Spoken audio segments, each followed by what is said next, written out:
मार्केटमध्ये आपल्याला उद्या कशा पद्धतीने वर्किंग करायचं आणि मार्केट उद्या कसं राहू शकतं. तर एक्झॅक्टली बघा आपण ज्या पद्धतीने निफ्टी आणि बँक निफ्टीमध्ये प्लॅनिंग केलं होतं, जे परवा प्लॅनिंग केलं होतं की असं असं होऊ शकतं, एक्झॅक्टली तुम्ही मुवमेंट बघू शकता. ऑलमोस्ट ज्या पद्धतीने आपलं प्लॅनिंग होतं त्या पद्धतीने मार्केटनं आता वर्किंग केलेलं आहे. जस्ट आता उद्या जर प्लॅनिंग बघितला तर उद्यासाठी आपल्याला दोन बाईंग झोन निघतात. एक आहे 23,755 हा पूर्ण बाईंग झोन आहे. मार्केट जर इथं आलं तर इथून कुठं उद्या पुलबॅक देणार.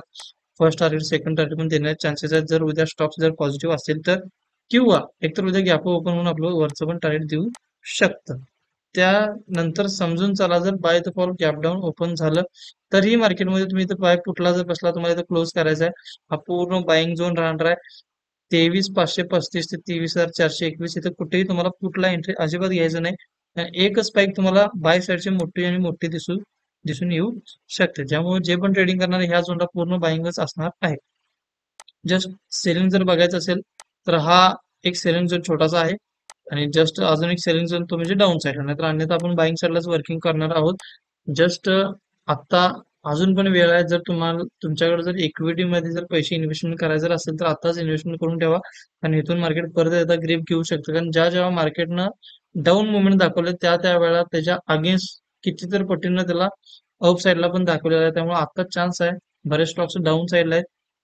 इन्व्हेस्टमेंट करा जेणेकरून तुम्हाला एक 4, 5, 6 महिन्यानंतर जेव्हा मार्केट परत अप साईडला जाईल तेव्हा बरेच स्टॉक्स तुम्हाला ग्रीन साईडला दिसून येऊ शकतील.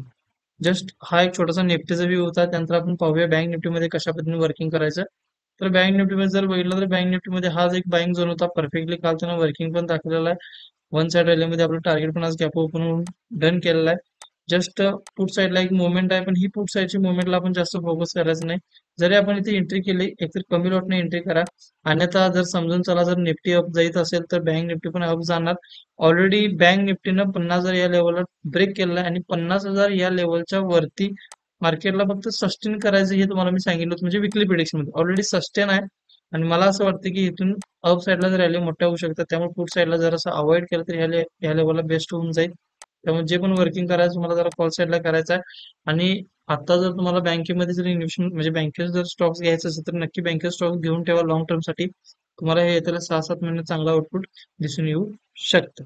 ओके, तर अशाच प्रेडिक्शनसाठी आजच आपल्या पेजला फॉलो करा, सबस्क्राईब करा, बेल आयकॉनला क्लिक करा. आणि तुमच्यासाठी एक बेस्ट स्टॉक्स आपण रोज घेऊन येणार होतो असं तुम्हाला बोललो होतो. ऑलरेडी आपण मध्ये घेत नव्हतो. त्याचं रिझन असं होतं की मुवमेंट म्हणजे मार्केट क्रॅश होत होतं आणि क्रॅश होत असताना आपल्याला बेस्ट स्टॉक्स कुठलाही सापडला नसता. तर ऑलरेडी आपलं जे बेस्ट स्टॉक्स आहेत ऑलरेडी आपण आपल्या ग्रुपला पण सेंड केलेले आहेत. जरी तुम्हाला जर माहित नसेल कुठला आहे किंवा काय तर तुम्हाला ते दाखवून देतो. हा एक बेस्ट स्टॉक होता, हा एक बाईंग झोन होता आणि हा ऑलरेडी बाईंग झोनला येऊन ऑलमोस्ट हाफ टार्गेट डन केलाय. पण परत तुम्ही इथं बाईंग करू शकता 4,255 ला. ऑलमोस्ट उद्या इथे फ्लॅट म्हणजे जर इथे समजा फ्लॅट ओपन झालं तर तुम्ही इथे बाईंग करू शकता. आपलं बाईंग जर खाली झालेलं आहे 4,198, इथून आपल्याला 150 पॉईंट प्लस मिळाले आहेत. पण इथेही बाईंग झोन आहे, इथं पण घेऊ शकता. किंवा अजून एक बेस्ट स्टॉक आहे एसबीआय लाईफ. एसबीआय लाईफ पण हा पूर्ण बाईंग झोनला आहे. अजून पण जरासं बाईंगच्या झोनच्या खालीच आहे. तुम्ही हा जरी स्टॉक तुम्ही 1-2-3 दिवसासाठी जर निवडला तरी पण चालू शकतो. ओके, तर अशाच प्रेडिक्शनसाठी आजच फॉलो करा, सबस्क्राईब करा, बेल आयकॉन क्लिक करा. थँक्यू.